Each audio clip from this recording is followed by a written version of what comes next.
Hi everyone and welcome once again to Ruby's Classic Cooking. Today I'm making raisin oatmeal cookies, and this recipe uses no eggs and no dairy. Well, it uses butter, but you can use a butter substitute if you'd like to make this dairy free. Okay, but there's no milk in it. Instead you use water. So let's dive into this recipe and get on with getting the cookies on, the good stuff. Oh, and don't worry, metric people, because when I write this recipe up in my description box down below, it will have all the metric equivalents on it, okay? Now, to my 1 1/4 cups of Canadian all-purpose flour, that's strong flour or bread flour in the US or the UK, I'm going to add, in my little pre-measured thingy here, a 1/2 teaspoon of baking soda, not baking powder, but baking soda, a 1/2 teaspoon of salt, and a teaspoon of cinnamon.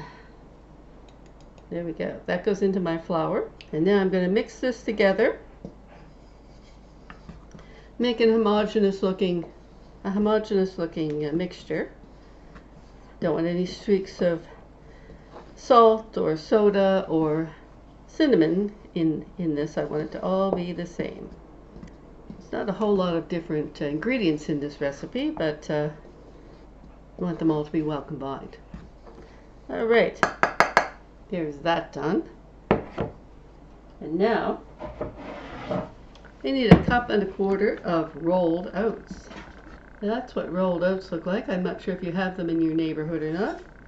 It's a very old method of preparing oats. That's 1 1/4 cups of rolled oats that have gone in here with my flour mixture. So now I'm going to mix that in here carefully, because this is kind of a small bowl. And get this all combined with my flour mixture.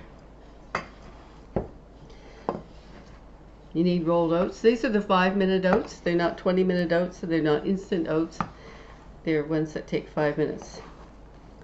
And I didn't take these out of one of those little packets that already have other stuff added to them. These are just oats.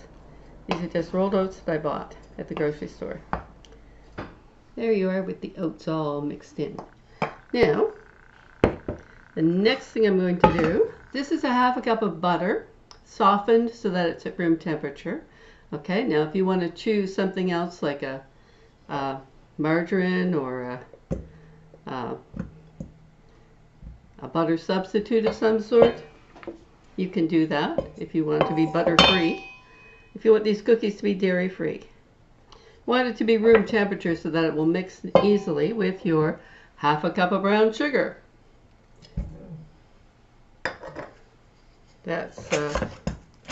This is the dark brown sugar, old-fashioned brown sugar. You can also use yellow brown sugar, which is a lighter color.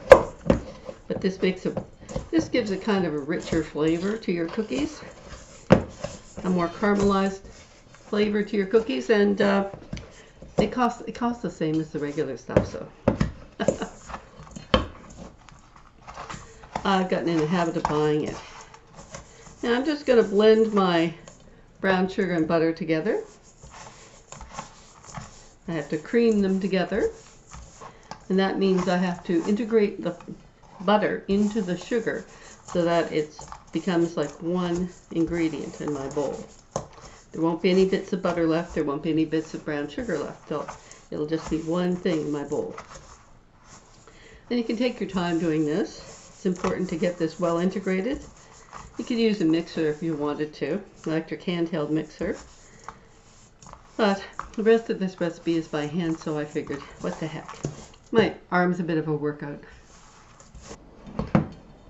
Alrighty, there you are. It's all integrated now into one homogeneous mixture. Now, I'm going to add into that 1/4 cup of water. So I have to try and mix this together. So this is why it's important to get them combined, because otherwise your sugar will just dissolve in your water and your butter won't combine at all. So this strange new element in here. Okay, and now I'm going to pour in my flour mixture, and it all goes in one addition. So in it goes. There we go. Now stir this up So we have a nice homogeneous looking mixture. Oops. And my final ingredient is a half a cup of raisins. So I better put those in there before I get too far into mixing up my flour and my butter and water, brown sugar. There we go.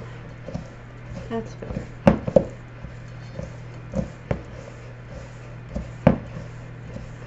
Once I get all of the ingredients well mixed together in my bowl, I'm going to be measuring out my cookies onto a cookie sheet and baking them in a preheated 375-degree Fahrenheit oven for 8 to 10 minutes. And don't worry, metric people, I'll have the metric amount, metric temperature in the recipe. These are coming together pretty quickly, which is good. And this batch of cookies makes 5 dozen. 5 dozen really nice little, yummy, delicious. It's like having a bowl of porridge when you're having one of these cookies, right? Oatmeal with raisins. How could you be more healthy than that? A nice healthy after school, after work snack, or take them to work in your lunch, or send them to school with kids. And there you go. There's my batter all ready to go. Let's clean off my mixing spoon, get my cookie sheet, and get ready to load my cookie sheet with cookies. And here's my cookie sheet. I'm just, this one's stoneware, but you can use a metal one just as easily as you can the stoneware one.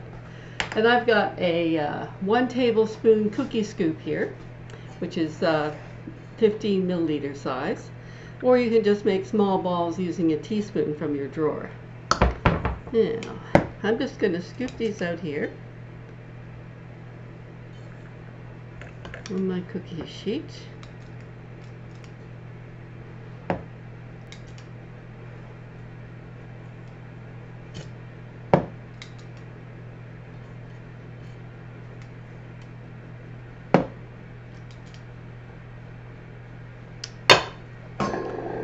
Okay, now, next thing I'm going to do, I'm going to take a little dish with a little bit of sugar in it, and I'm going to take my fork from my drawer.